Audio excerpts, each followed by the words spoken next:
Hi, Jared Hood. Thank you for watching. Going to do a conference championship recap of the two games last weekend. If you watched last week, I was super excited for the games that were played. So hopefully you enjoyed them. I talked about how one is usually a good game and one's usually a blowout. We kind of got that. Weirdly, both entertaining though, right? So we'll get right into it. The first game, the Bucks at the Packers. Same Tom Brady, new team. I told you I picked them on a gut feeling last week, and it's only just because Tom Brady came here to do it, and he did it, right? He didn't come here to not, and the Bucks defense just keep getting things to happen for them. We'll get into that. But talk about same Tom Brady, new team. Same Tom Brady still standing in the pocket, right? Like he's still just standing there. It feels like we've been seeing that forever, where he's just, boom, find somebody. And I mean, what can you say? That first drive where they go down the field, the touchdown to Mike Evans, and then look, the Packers look like they were in trouble early. The early 3rd and 14, they get the 15 yards for the first down. So then you move on.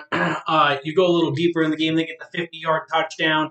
Things were close, and then right before half, interception, and then next thing you know, touchdown to Scotty Miller with 2 seconds on 4th down. The thing that was interesting there.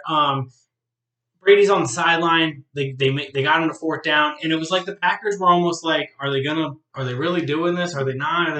And then the play was gone, and it was just very interesting that it was just streaks. It was three receivers ran as far as they could to the end zone. Brady found the one that was open. It was like his cornerback King didn't even run.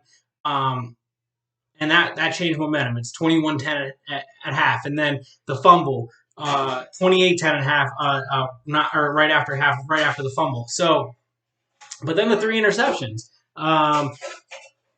Green Bay comes the whole way back. It's very close. Excuse me. Have kids.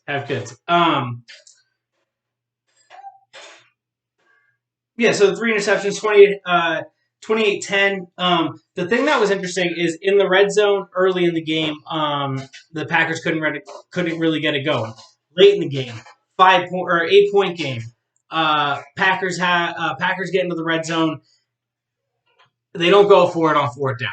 Now we can talk about the 3rd down. Aaron Rodgers had clear daylight in front of him. If he takes off, I don't think he scores a touchdown. Personally, he can move, but I mean that was. I think that the defensive lineman can move just as fast as him. So if he doesn't catch him before he gets to the 5, I think one of those 2 DBs, because there was 2 DBs and 1 wide receiver, and I think one of those 2 Bs are able to shift over, come over, make the tackle at the 2 or 3 yard line. I don't think Aaron Rodgers gets in, but I do think if he takes off in that situation, it gives them a better chance on 4th down. And they probably go for it, by the way, if it's not 4th down from the 8-yard line. I still personally was saying at the time, and I'm an analytics guy, I'm a numbers guy.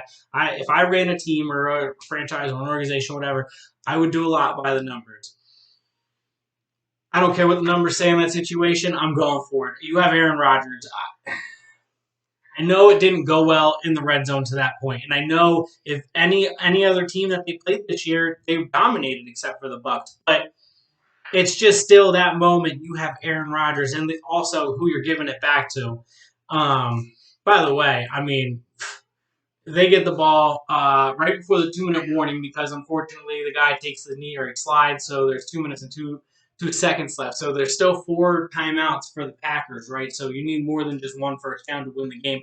Buccaneers, first play with 2 minutes and 2 seconds to go in the game, only up 5, throws it, gets 9 yards, makes it 2nd and 1 at the 2-minute warning. Really sets up for the future. The pass interference, the one that's not called, where the Packers felt like they should have gotten pass interference. It was very quick.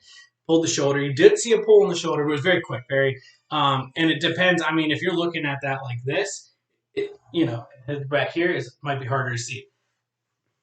Pass interference at the end of the game, it was impossible not to. I mean, he pulled his, undershirt that far, right? So it's impossible not to call that last pass interference there that gave him the first down to seal the game.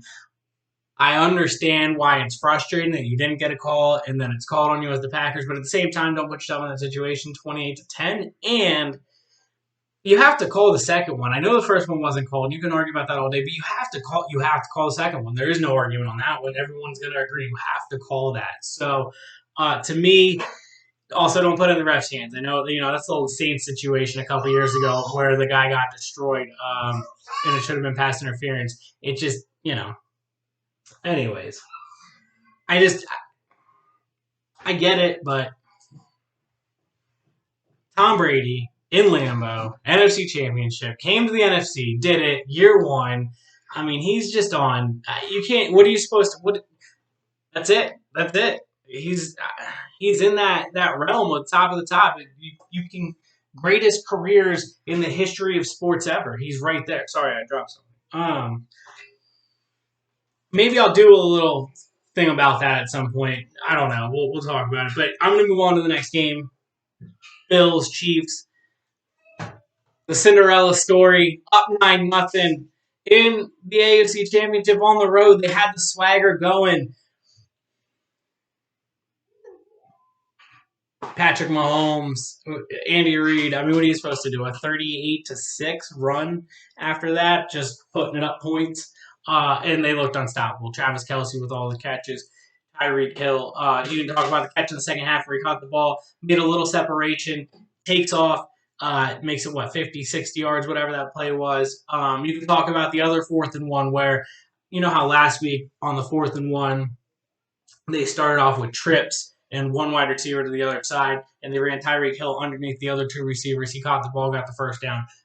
This week they started off with 2 guys on each outside on the outside. The Tyreek Hill on the inside, played in slot on one side. They throw him in motion. He ends up trips. Same exact play on a 4th and 1, first down. Incredible. It's just who they are. It's what they do. You can't stop it. You know it's coming. I mean, when he ran the motion, everybody knew that play was coming. What are you gonna do? What are you gonna do? Josh Allen never looked comfortable. We talked about the Chiefs defense being underrated. Fisher getting hurt's a big deal. We'll talk about that moving forward. But, I mean, I would love to go deeper into this game, but what are you supposed to? Patrick Mahomes is incredible when everything breaks down. He's incredible when he's able to throw the design plays. They're doing, his little underhand passes. They're next level. They are next level. And I mean, Patrick Mahomes and Tom Brady, Patrick Mahomes for the Super Bowl. My guy Andy, congratulations to Andy Reid. As always, congratulations to Andy Reid. But I mean, if you know me, you know I'm a sports history nut. So these two going up against each other, we're talking about the all-time greatest, maybe athlete arguable ever career in team sports ever. First, Patrick Mahomes has had the best start, undoubtedly. There's no argument that it's the best start in the history of football at his position. So, you could maybe argue Tom Brady's, but I'd still probably take Patrick Mahomes' start if you're looking at everything. But different conversation for a different day. I'm just super excited. I can't wait. It's going to be a long 2 weeks with the over talk, over matchup, over hype, whatever you want to call it. But, try to suck in the good stuff and pay attention, pay no attention to the nonsense. Maybe people like me, right?